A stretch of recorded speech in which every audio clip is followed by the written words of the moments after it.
오늘은 정리를 하자면 해외 무역에 있어서 결제 방식은 크게 세 가지가 있다. 첫 번째는 전신환 송금 결제 방식인 TT. 저가 제일 좋아하는 방식이죠. TT in advance 100%라고 하면 물건이 나가기 전에 성금으로 100%를 다 달라. 그래서 요거 같은 경우는 이제 신용을 바탕으로 하기 때문에 바이어가 먼저 셀러한테 돈을 주고 은행은 대금 청구 및 결제를 개입하지 않고 수출자하고 운행자하고 인보이스와 대금을 바로 1대1로 진행을 한다. 그래서 약속 날짜에 약속된 금액만큼을 TT로 주고받는다. 이렇게 생각하시면 되고, 그 다음에 그 추심 결제 방식, 그 추심 의뢰은행과 추심은행이 중간에 껴 있어서 DADP 조건으로 콜렉션을 하는데, 요거 같은 경우는 DA 조건 같은 경우는 이제 환호음 인수를 하고 나서 억셉턴스 사인이 이루어지면 이 어프로벌 이후에 그 약속된 기간 안에 바이어가 돈을 지불했을 때 추심은행에서 추심의뢰은행으로 넘어와서 돈을 찾을 수 있는 거고, 근데 DP 조건 같은 경우는 지급 인도 조건으로 선적 서류를 추심은행에서 바이어한테 전달하는 동시에 대금 결제가 바로 이루어진다. 그리고 LC가 있는데 LC는 두 가지가 있다 그랬죠. S사이트가 있고 유산스가 있는데 S사이트 같은 경우는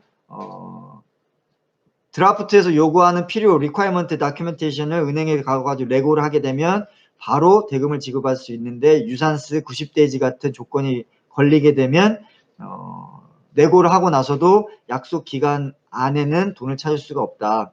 여기서 주의할 사항이 있습니다. 요건 뭐냐면 영업사원도 그렇고 무역지원도 그렇고 LC를 진행할 경우에 이 LC에는 LC 드라프트를 그 수입자가 그 개설을 했을 때 보내옵니다. 왜냐면 이 드라프트는 뭐냐면 수입자하고 수입국 그 파트너 은행하고의 그런 약속입니다. 그래서 내가 이런 물건을 이 가격에 살 건데 이거에 대한 조건의 돈은 이러이러한 서류가 수출입 은행에서 들어와야지 그때 넘겨줘 라는 겁니다. 그래서 그거에 대한 약속이기 때문에 이거를 저희한테 확인을 받습니다. 그래서 저희가 확인을 해가지고 저희가 불리한 조건이다 그러면은 선적 기일이라든지 만약 이거 오바되게 되면 내고를 못 하거든요. 그래서 그 밸리디티 기한이라든지 S사이트냐 유산스냐 뭐 이런 것들을 꼼꼼히 보셔야 됩니다. 그래서 영업사원들은 거기에 대한 여러 가지 무역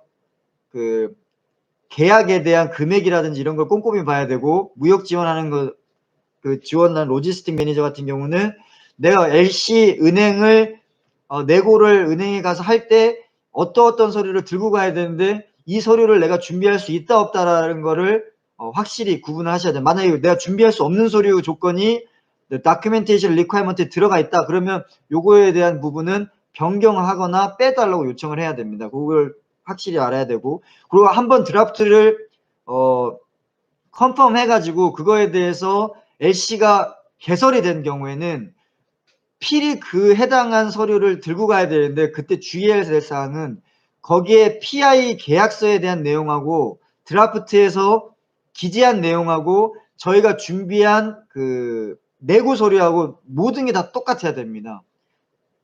예를 들어서 회사 이름을 쓰는데 띄어쓰기가 붙어 있다거나 아니면 스펠링이 틀리다거나 그래버리면 추심은행 수입국 은행에서 바이어한테 컴플레인을 할 수가 있습니다. 그럼 바이어가 나 이거 LC 내고 못해. 그럼 돈을 늦게 주기 위해서. 그렇게 되면은 저희가 다시 내고에 실패하기 때문에 내고 사고라고 그럽니다. 그거를. 그래서 내고 사고가 나면 또 준비해서 또 내고 하루 은행 가야 되고 하기 때문에 드라프트를 컨펌한 내용에 대해서는 계약서하고 동일하게 스펠링이라든지 계약이라든지 금액이라든지 모든 서류를 다 맞춰야 된다. 그리고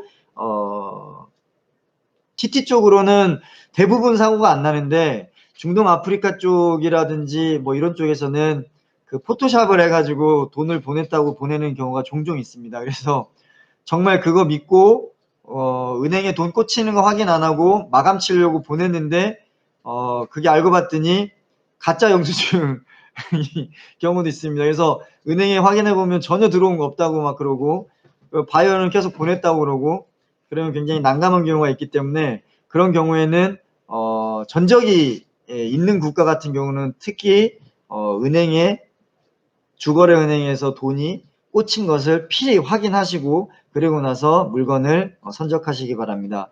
오늘은 결제 방식 페이먼트 텀에 대해서 얘기하다가 시간이 좀 4분 정도 지났습니다.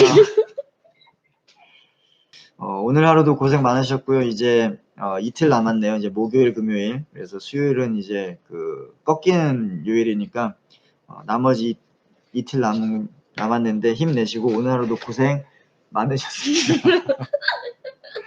좋은 밤 되시고 오늘 강의 내용이 도움이 되셨다면 구독과 좋아요 그리고 댓글 남겨주시면 제가 반영해서 영상 제작 또는 메일 또는 그 댓글로 답변을 드리도록 하겠습니다. 지금까지 영업의 신 주였습니다. 고생하셨습니다. 마치겠습니다.